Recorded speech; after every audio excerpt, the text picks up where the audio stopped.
Hi student, GIT का online class में आप लोग का स्वागत है। और आज की क्लास में हम लोग जानने वाले हैं टाइप्स ऑफ टेक्स्ट के बारे में कि टेक्स्ट के कितनी टाइप्स हैं और कौन से टेक्स्ट किस टेक्स्ट के अंतर्गत आते हैं। वो आज की क्लासेस में एक एक करके स्टेप बाय स्टेप सीखेंगे और जानेंगे समझेंगे। तो देखिए, मैंने कल आपको बताया था कहाँ तक टेक्स्ट के बारे में।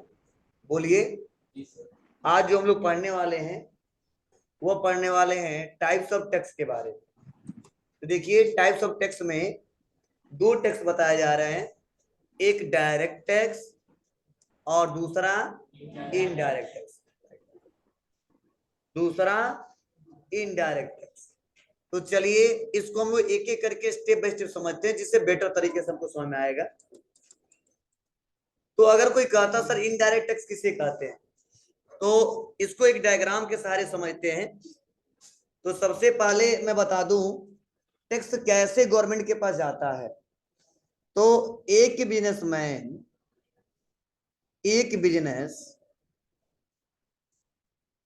क्या करता है, ध्यान दीजिएगा।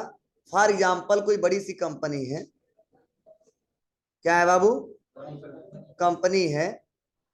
और फॉर एग्जाम्पल इन्होंने क्या किया, कोई प्रोडक्ट बना रहा है। ठीक है, फॉर एग्जाम्पल पीसी बना रहा है। अब ये कंपनी जो पीसी बना रहा है, सिस्टम बना रहा है, ठीक है, तो जाहिर सी बात है, क्या इस कंपनी से आम यूजर डायरेक्टली खरीद पाएगा क्या? नहीं। इसके लिए एक नियम बनाए गए हैं, रूल बनाए गए हैं। इस कंपनी से बहुत सारे होलसेलर लोग होंगे या इसके बहुत सारे ब्रांचेज होंगे जो अलग अलग लोकेशन पे, अलग अलग सिटी में, अलग अलग स्टेट में अपना फर्म खोले होंगे, अपना दुकान खोले होंगे। बोलो। अब देखो होता क्या है, इस कंपनी से कहां पे चला गया? होलसेलर के पास। अब ये होलसेलर से कहा जाता है? रिटेलर के पास। किसके पास? और इस रिटेलर से जाता है कहां पे? कंज्यूमर के पास। कंज्यूमर। अब समझने की कोशिश करना, मतलब कोई भी अगर गुड्स प्रोडक्शन होता है, बनता है, जहां पे कुछ ऐसा ही प्रोसेस होता है। सबसे पहले उस कंपनी से उस व्यापारी के पास जाता है जो थोक में लेके आता है। अब उस होलसेलर से जो खुदरे में बेचता है, रिटेलर लेके आता है। इस रिटेलर से कंज्यूमर खरीदता है। तो आप बताइए, कुछ प्रोसेस ही ऐसा ही चलता है। सपोज मान लीजिए इन्होंने जो ये पीसी बेचा, वह 100 रुपए में बेचा। कितने में बेचा? 100 रुपए में बेचा। क्लियर है सबको? और जो ये पीसी 100 रुपए हम बेच रहे हैं, अब सपोज इन्होंने खरीद लिया। अब खरीदने पे क्या हुआ, इस पे टैक्स मान लो लग रहा है कितना? 10%। कितना लग रहा है? 10%। तो आप बताओ यह होलसेलर टैक्स कितना देगा? 10 रुपए। बोलो। इस 100 रुपए का जब होलसेलर खरीदेगा इस कंपनी वाले से, तो टैक्स कितना पे करेगा? 10 रुपए। तो आप बताओ टोटल उस प्रोडक्ट का पूरा वैल्यू क्या हो जाएगा? 110। बोलो। अब आप बताइए, क्या यह होलसेलर अपने इस्तेमाल करने के लिए खरीदा है क्या? नहीं, बेचने के लिए खरीदा है। तो इससे कौन खरीद रहा है? रिटेलर। अब आप बताओ, क्या रिटेलर से बेचेगा 110 रुपए में बेच देगा क्या? नहीं। यह क्या करेगा, सपोज अपना मार्जिन ऐड करेगा, और इन्होंने मान लो सपोज 150 में बेच दिया। कितने में बेच दिया? 150 में। तो आप बताओ क्या इनसे टैक्स लेगा कि नहीं लेगा? लेगा। तो आप बताओ 10% टैक्स निकालोगे तो कितना हो जाएगा? 15 रुपए। क्लियर है? तो आप बताओ ये रिटेलर इस पे कितना टैक्स दिए? 15। बेचा कितने पता? 150। टैक्स कितना हो गया? 15। टोटल कितना हो गया? 165। खरीद रेट कितना पड़ा इनका? 165। तो आप बताइए, जब 165 में यह पीसी इन्होंने खरीदा है, तो बताओ कंज्यूमर से बेचेगा? जी। सपोज इन्होंने अपना मार्जिन ऐड किया और इन्होंने बेच दिया 200 में। कितने में बेच दिया? 200 में। तो आप बताओ टैक्स ये भी लागू करेंगे ना 10%, कितना आ जाएगा 20 रुपये। आप बताओ यहाँ कहा कितने से स्टार्ट हुआ था 10 रुपये से, यहाँ पे कितना आ गया 20, टैक्स कितना आ गया 20। वो सामान कितने से स्टार्ट हुआ था 100, कंज्यूमर पे आते आते कितने का हो गया 220 रुपये। हमारी बात है आपको। अब मैं बताना यह चाहता हूं, अब गवर्नमेंट का तक कोई मतलब नहीं, आप बीच में 110 रुपए में खरीदे और 40 रुपया जोड़ लिए, उससे मुझे मतलब नहीं है। जो आप टैक्स लिए उससे मतलब है। एक आम जनता जो टैक्स देता है, तो आप बताओ इस प्रोडक्ट में एक आम जनता कितना टैक्स दिया 20 रुपया। अब भले इस पीसी को 250 में बेच दो, 300 में बेच दो, तो जितना बेचो टैक्स बढ़ेगा ना। टैक्स बढ़ के कितना हो गया 20 रुपया। तो यही 20 रुपया जो कंज्यूमर, एक आम जनता, कंज्यूमर मतलब क्या, जो सामान को कंज्यूम करता है, इस्तेमाल करता है, उसका प्रयोग करता है, वो बेचता नहीं है, उसे बोलते हैं कंज्यूमर। क्या बोलते हैं बाबू, कंज्यूमर। तो कंज्यूमर ने टैक्स कितना पे किया 20 रुपया, तो गवर्नमेंट को कितना चाहिए 20 रुपया ही चाहिए। अब यही पैसा धीरे धीरे कैसे जाता है, तो गवर्नमेंट के पास जाता है। तो आप बताओ इन्होंने टैक्स किसको दिया, रिटेलर को।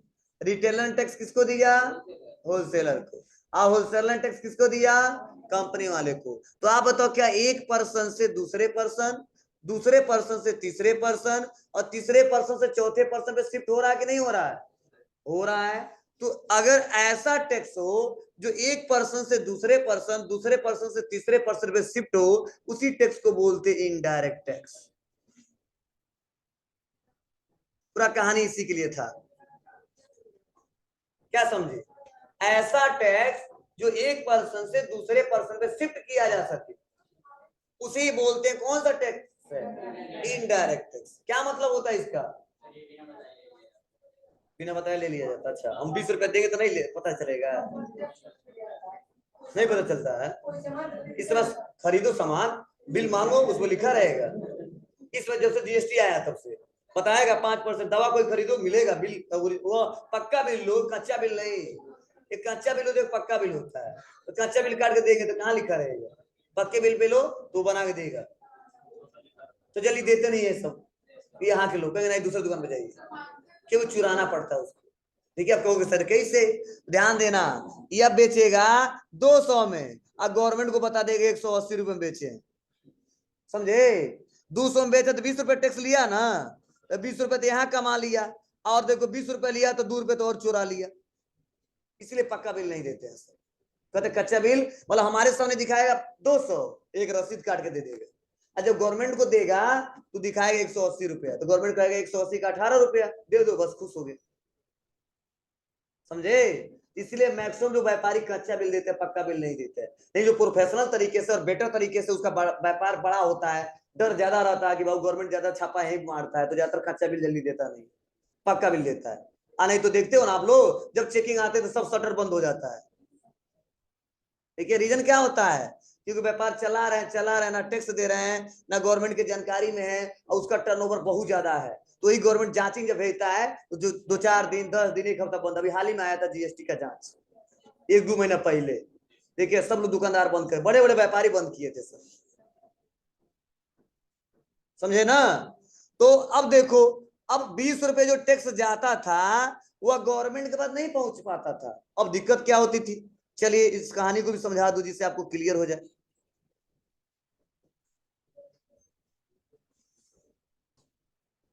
क्या करे, कहानी से समझोगे तुम लोग, रटना नहीं है इसको। चलिए इसको समझिए पहले। अब आप बताओ ये 20 रुपए किसका है पैसा, टैक्स जो 20 रुपए किसका है, गवर्नमेंट का, बोलो। लेकिन आप बताओ गवर्नमेंट डायरेक्टली सीजर से ले लेता है क्या, नहीं। अब मान लो ये जो रिटेलर लिया, तो उसने सोचा चलो गवर्नमेंट के पास देना, हमको पे करना है गवर्नमेंट को, कैसे दे, तो डायरेक्टली तो देता नहीं है, किसी वकील को पकड़ेगा, किसी सीए को पकड़ेगा, ठीक है, किसी अकाउंटेंट को पकड़ेगा, कहेगा सर मेरा हिसाब किताब थोड़ा सा गवर्नमेंट को पे करना है, कुछ बताइए तरीका। ठीक है, तो ये तरीका क्या पूछेगा, कुछ ऐसा तरीका बताइए जिसमें हम 10 रुपए बचा ले, ठीक है, और आपका भी खर्चा पानी दे दे, 5 रुपए आपको भी दे दे, ठीक है, और बस गवर्नमेंट को कितना दे हम, 5 रुपए। तो दिमाग ज्यादा लगाते थे लोग पहले, तो यही दिक्कत होती थी, जो डिपार्टमेंट होती थी, जो सेल टैक्स वाले थे, सब भ्रष्ट थे, ठीक है। 20 रुपए जाता था, कोई बात नहीं, फाइल दबा देंगे 2-4 ठो, योगी जी के पास जेबे नहीं करेगा तो कहां से लेंगे टैक्स।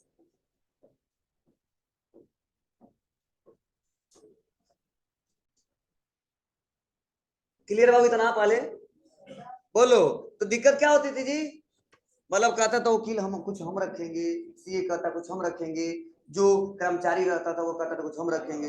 अब दिक्कत क्या होती थी, गवर्नमेंट को जितना पता चलेगा वो तो लेगा ही लेगा, ठीक है, तो 2-4 तो फाइल ही दबा देते थे अंदर, 4 गो फाइल तो दो दिखेबे करते थे सर, और सब मैनेजमेंट वही है। अब योगी जी पूरा टोटल इतनी जनसंख्या सबका रिकॉर्ड चेक करते रह, कर पाएंगे क्या, मतलब कई साल बीत जाएगा, एक गांव का रिकॉर्ड चेक नहीं कर पाएंगे सही से, दिक्कत होगी ना।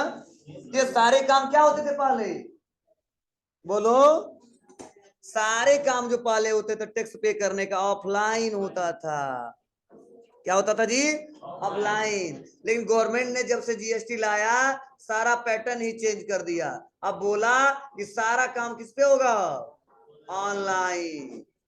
तो ऑनलाइन जब कह रहा दीजिए, तो रजिस्टर की जरूरत पड़ेगा नहीं, कहता जो भी हिसाब किताब बताना, कितने का खरीदे हो, कितने का बेचे हो, सब ऑनलाइन पोर्टल पे, किस पोर्टल पे, जीएसटी के पोर्टल पे बताना।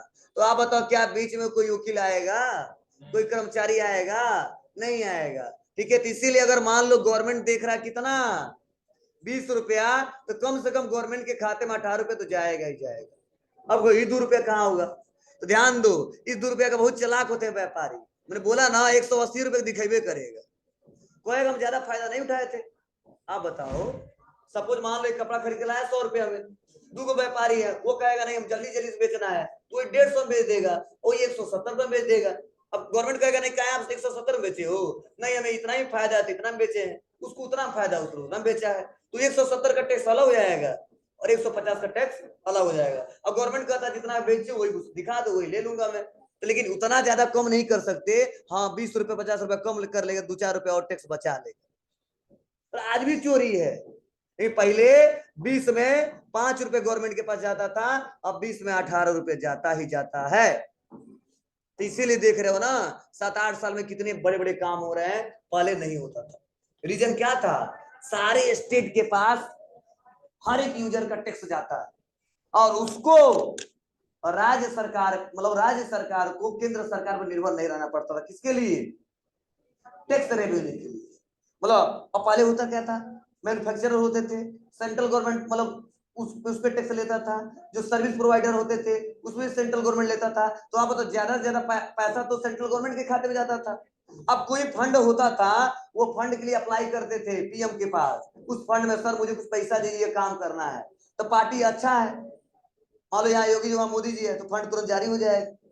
अब मान लो अखिलेश यहाँ पे है और वहां मोदी है, तो फंड जारी होगा जल्दी से, नहीं होगा, टाइम लगता है, तो पार्टी जो है लोग देखते हैं, इस कारण बहुत दिक्कत होती थी। तो यही रीजन सब हटाने की वजह से बोला गवर्नमेंट ने परेशान मत हो, ठीक है, मैं ऐसा रूल लगा रहा हूँ कि आपको सेंट्रल गवर्नमेंट से पैसा नहीं मांगना पड़ेगा, और मांगना पड़ेगा कभी आपातकालीन पड़ जाएगा, जरूरत पड़ेगा तो मैं दूंगा ही दूंगा, कुछ ऐसे फंड है सेंट्रल गवर्नमेंट ही देगा, लेकिन मैक्सिमम काम आप अपने फंड से करोगे, इतना पैसा आपके पास आ जाएगा, क्योंकि मैं उसको पैसा मैं नहीं लूंगा, चाहे सेंट्रल गवर्नमेंट मतलब चाहे मैन्युफैक्चरर हो, चाहे ट्रेडिंग वाला हो, चाहे सर्विस प्रोवाइडर हो, जिस स्टेट में है उस स्टेट का राज्य सरकार ले लेगा। लेकिन हाँ, अगर 18 लेगा तो 9% हमको देगा और 9% अपने रखेगा, क्योंकि हम सारे राज्य से लेंगे तभी तो काम करेंगे।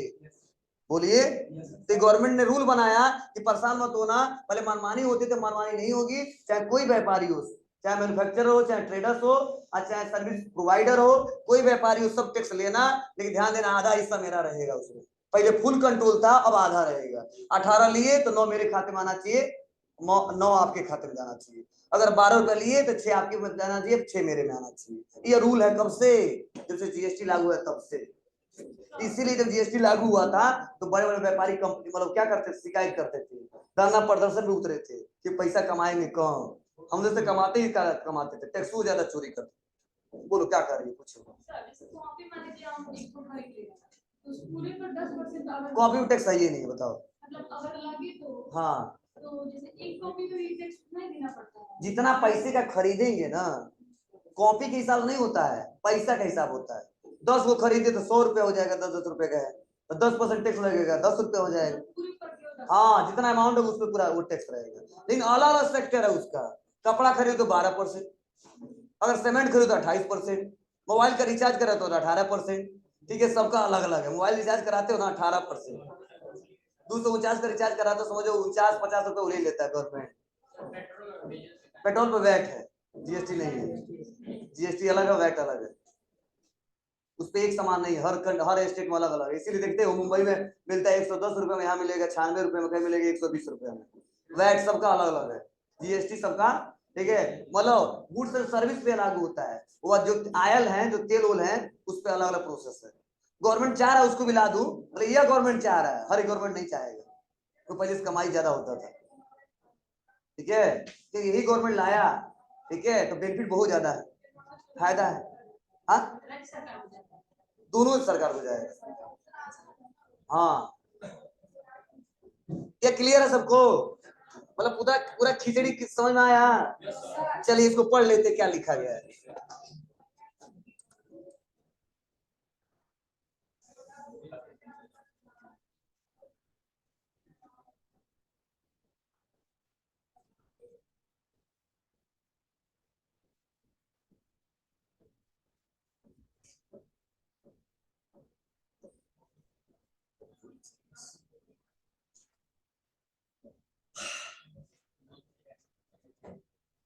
चलिए यहाँ पे पढ़ते, देखिए क्या लिखा गया है। देखिए इनडायरेक्ट टैक्स के बारे में जो बताया हो, तो देखो यहाँ पे बताया जा रहा है कि an indirect tax is one which the incidence of tax laid to the one person and which can not be shifted in other person.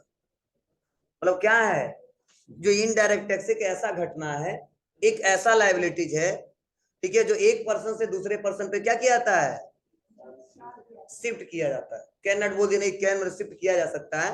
ठीक है, जैसे GST, VAT, CST, excise, service tax, और भी बहुत सारे हैं, कुछ एग्जाम्पल हमने रखा। ये सब टैक्स हैं, लेकिन मैक्सिमम शिफ्ट किसमें सम्मिलित हो गए आप, टैक्स जीएसटी में।